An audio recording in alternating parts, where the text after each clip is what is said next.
आज हम बात करेंगे वेब डेवलपमेंट के कंप्लीट रोड मैप की फॉर बिगिनर्स। तुम 0 से शुरू कर रहे हो 100 तक कैसे जाओगे, I tell you. To start with सबसे पहले तुम्हें क्या चाहिए, HTML। HTML करता क्या है, जो भी तुम वेबसाइट्स पे देखते हो ना, कुछ भी टेक्स्ट या कुछ भी लिखा हुआ, जैसे ऊपर लिखा हो ना click and drag release when you are finish, या ये बॉक्स बना हुआ है, इसकी डिजाइनिंग नहीं, ये सिर्फ बॉक्स, एक कंटेनर, बेसिकली एक स्केलेटन। ये कैसे बनता है HTML में। उसके बाद ये जैसे ऊपर बॉक्स है, इसकी डिजाइनिंग के लिए कि बॉक्स कैसा दिखना चाहिए, कितना वाइड होना चाहिए, किस कलर का होना चाहिए, for this we use CSS। तुम्हारा स्केलेटन भी बन गया, उसकी डिजाइनिंग भी हो गई। अब इसकी वर्किंग कि काम कैसे करेगा। फॉर एग्जांपल, अब मैंने ये सब डेटा लिखा है, अगर मैं पेज को रिफ्रेश भी कर दूंगा तो भी ये डेटा जाएगा नहीं, और मैंने इस पे लॉगिन भी नहीं कर रखा है, तो ये कहीं ना कहीं लोकल स्टोरेज में स्टोर हो रहा है। ब्राउजर को समझ आ रहा है कि इस डेटा के साथ क्या करना है। ब्राउजर मेरे क्लिक एंड होल्ड पे ऐसे कलर निकाल रहा है, लाइंस निकाल रहा है। वो सब किससे हो रहा है, फंक्शनैलिटी जावास्क्रिप्ट। सारी फ्रंट एंड की फंक्शनैलिटी जितनी भी है वो सारी होगी तुम्हारी जावास्क्रिप्ट से। ये तीन चीजें टू स्टार्ट विद बहुत इंपॉर्टेंट है। इससे तुम नॉर्मल प्रोजेक्ट्स अपने बनाने शुरू कर सकते हो फॉर प्रैक्टिस। आगे जाने से पहले एक चीज और बता दूं तुम्हें, अभी रिसेंटली किसी ने ये जो मैं टेक्स्ट स्टैक भी बताने वाला हूं तुम्हें, इसी को यूज करके नेटफ्लिक्स का क्लोन बनाया, एंड वो क्लोन इतना सही था कि गूगल ने बैन कर दिया उसे। एंड वो जो लड़का he is first year BTech student in Newton School of Tech. अगर तुम उसका पूरा वीडियो देखना चाहते हो तो देख सकते हो, गूगल बैंड this BTech student Netflix clone, Newton School of Tech के चैनल पे मिल जाएगा तुम्हें।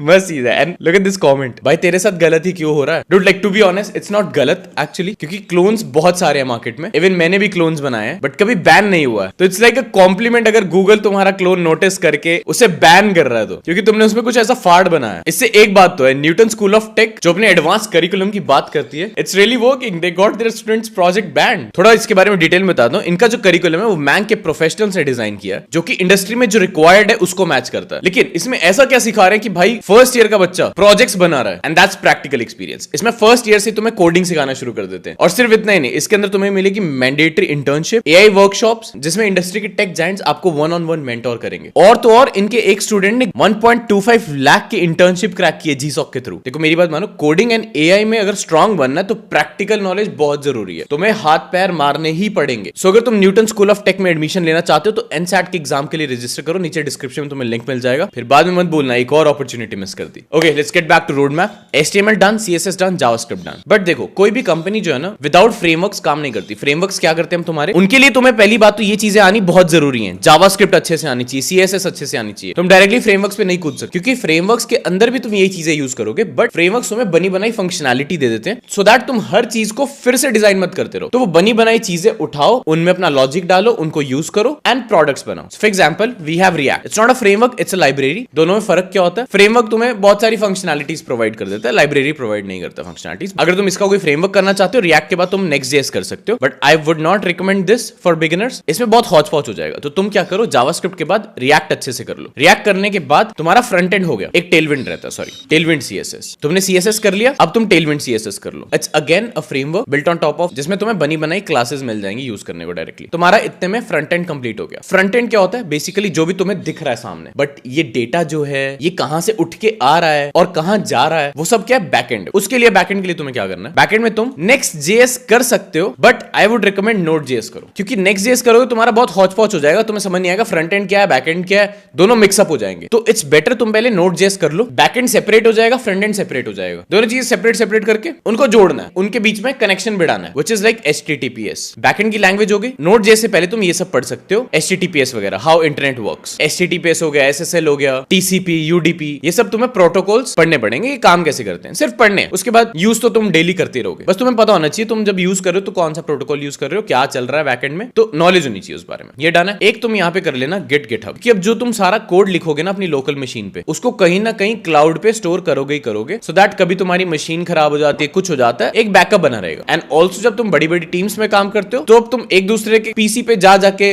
कोड फिक्सेस नहीं करते हो। So there is one storage जहां पे तुम अपनी लोकल मशीन से, मल्टीपल लोग हैं ये सब, अपना अपना कोड रखते हैं, एंड यहाँ पे ये तुम्हारे कोड का जो भी तुम्हारा कोड होगा उसकी मैनेजमेंट होती है। ठीक है, यहां पे सारा तुम्हारा कोड मैनेज होगा। तुमने फ्रंट एंड बना लिया कि आगे कैसा दिख रहा है, तुमने बैक एंड बना लिया कि पीछे तुम्हारा डेटा जो है वो कहां से आ रहा है, लेकिन ये डेटा रखना कहां है, ये डेटा कहीं ना कहीं डेटाबेस में स्टोर भी तो होगा, जो भी यूजर का डेटा है। फॉर एग्जांपल, यूजर ने लॉग इन कर लिया, उसका यूजर नेम हो गया, पासवर्ड हो गया, वो कहीं ना कहीं स्टोर भी तो करना है। For that you need database. So अब यहाँ पे दो तरह के डेटाबेस हैं, SQL एंड NoSQL, दोनों पढ़ लेना, एंड बेस्ड ऑन कौन सा कब यूज करना है उसके अकॉर्डिंग यूज कर लेना, बट आने दोनों ही चाहिए तुम्हें। ऐसा नहीं है कि एक छोड़ सकते हो एक कर सकते हो, नहीं आने दोनों ही चाहिए। तो अब तुम्हारा डेटा भी स्टोर हो गया, बैकएंड पे एक सर्वर भी बना लिया जो कि सारी रिक्वेस्ट हैंडल करेगा। किसकी रिक्वेस्ट? फ्रंट एंड की। फॉर एग्जांपल मैंने फ्रंट एंड पे एक लॉगिन पेज बनाया। अब ये लॉगिन पेज में ये बॉक्सेस हैं, ऐसे ही होता है ना फेसबुक पे लॉगिन करते हो, यहाँ यूजर नेम डाला, यहाँ पासवर्ड डाला, जो कि तुम्हें सब दिख रहा है। This is front end. अब ये यूजर नेम एंड पासवर्ड भेजोगे कहां पे? बैकएंड पे। बैकएंड इसके ऊपर थोड़ी वैलिडेशंस लगा लेगा, एनक्रिप्शन कर लेगा, हैशिंग कर लेगा, ठीक है, वो सब तुम पढ़ोगे, अभी ज्यादा